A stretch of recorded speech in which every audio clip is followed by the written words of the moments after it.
अस्सलाम वालेकुम नाज़रीन, उम्मीद है आप सब लोग ठीक होंगे।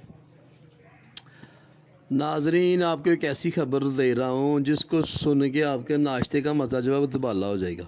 अब आप कह रहे हैं ये कौन सी खबर है। अनकरीब पाकिस्तान में बहुत सारी चीज़ें सस्ती होने वाली हैं, इसके लिए ज़हनी तौर पर तैयार रहना। होने ये लगा है कि हमारी जो डूबती हुई मीशत को एक सहारा मिल जाएगा। अफ़गानिस्तान से जितनी हमारी ट्रेड होगी ना, उसमें चीन रूस सारे तो हिस्सा डालने लगे। ट्रांसफर ट्रेड वो पाकिस्तान की करेंसी में की जाएगी।